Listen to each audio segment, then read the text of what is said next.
शेख मोहम्मद अयूब बरनी रहमतुल्लाह अलैह कुबा के अंदर 19-20 साल वहाँ पर इमाम रहे। शुरू में मस्जिद नबी के थे, आखिर में फिर मस्जिद नबी में एक ही साल इमामत मिली और उसी साल अल्लाह को प्यारे हो गए।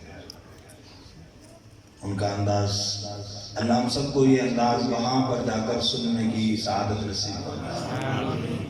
तो यहाँ तो तसव्वुरात में सुनना है।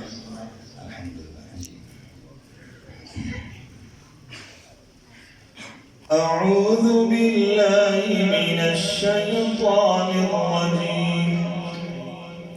बिस्मिल्लाहिर रहमानिर रहीम।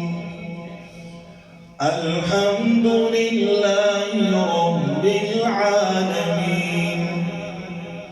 अर्रहमानिर रहीम। मालिकि यौमिद्दीन।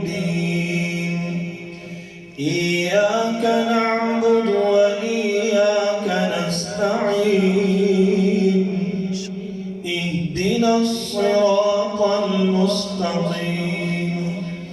सिरातल लज़ीना अनअमता अलैहिम गैरिल मग़्दूबि अलैहिम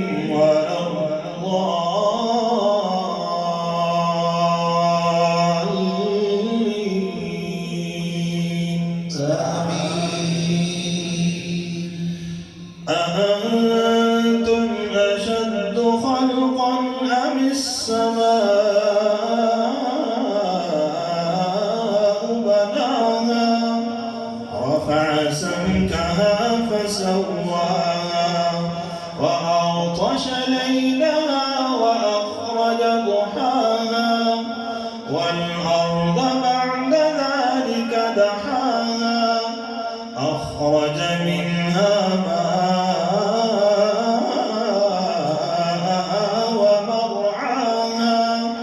والجبال أرساها متاعا لكم ولأنعامكم فإذا جاءت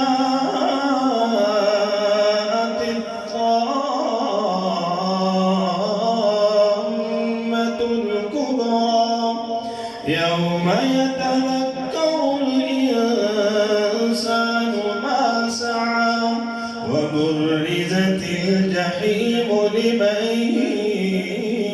يرى فأما من طغى وآثر الحياة الدنيا فإن الجحيم هي المأوى وأما